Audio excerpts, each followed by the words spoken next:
Particularly with men, I find the usefulness of combining a spiritual with the psychological frame. Now, let me give you some examples. Most of the men who come and see me, or when I run the men's groups, they will present with the typical issues that women also present with, relational issues, problems with a partner, going through a divorce, problems with the children, or problems with low self-esteem, wanting to build confidence, or needing to actually work through their own childhood issues that is,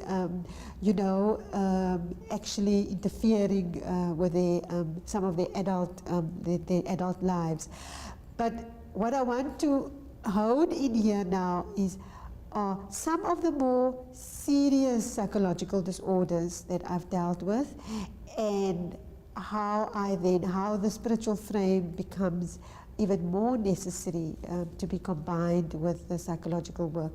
And what immediately comes to mind for me are some of the young men, say in their early 20s, who present with sometimes with pornographic porn addictions. And I do find that when what accompanies such presentation is often a deep sense of shame, and they also feel quite trapped in this addiction because they don't have safe spaces of people that will understand and will have the skills for them to talk about it. So there's that deep sense of shame, that accompanies this presentation. Then I also have men who present with, when I've worked on men who actually has committed serious crimes. I recall now when I was working in Paulsmoor prison for a short while.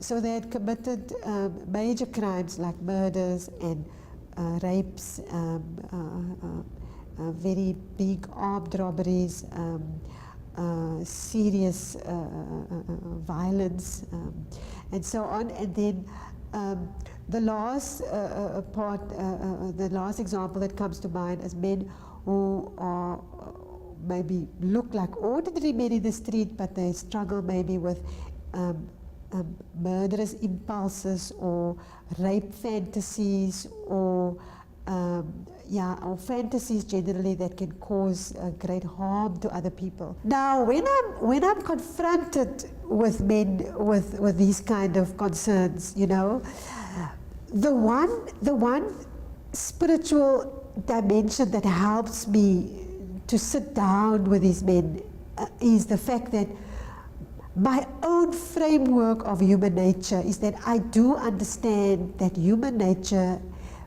as positioned between animalistic and angelic impulses. So in other words, we are a combination of both the earth and spirit.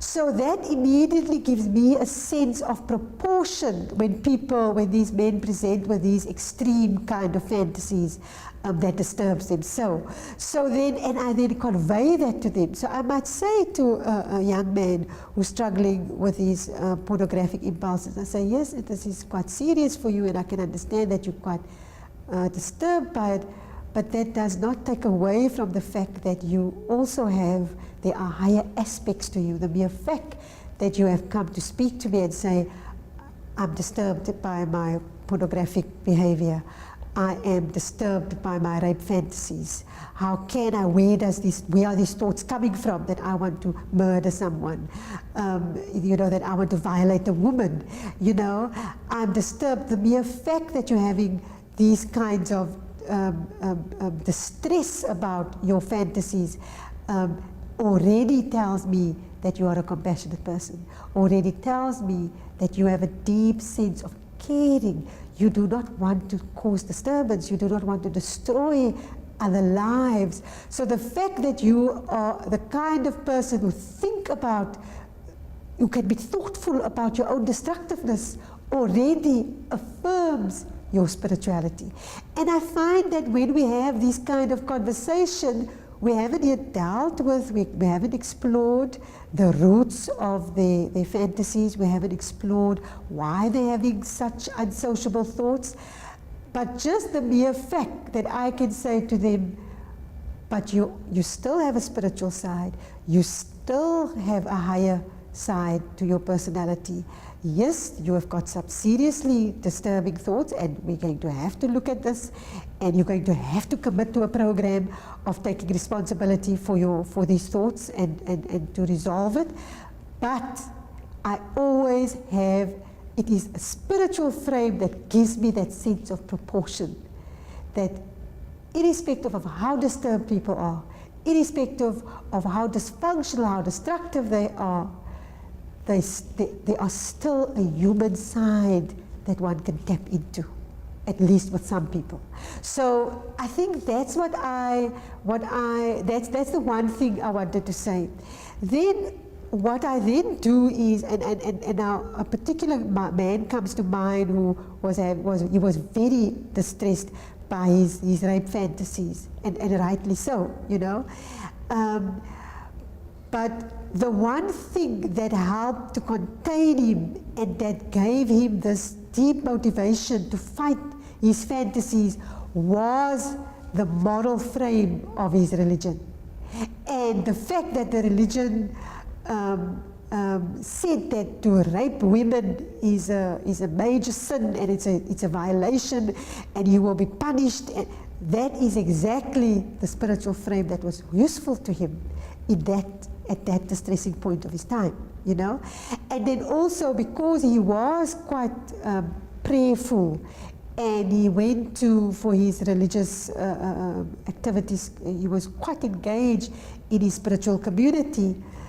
That is the very thing in the therapy that I mobilized, I encouraged. I said, well, this is the therapeutic contract, and we are going to be having to explore your childhood. We're going to have to look at what is the trauma that drives this. We are going to have to work through the psychological issues. But because he was already prayerful, because he was already attending religious ceremonies, I encouraged that. Because before the psychological contract, while the psychological contract was kicking in, and while the psychological processing still had to be mobilized, what was containing him was his spiritual practices.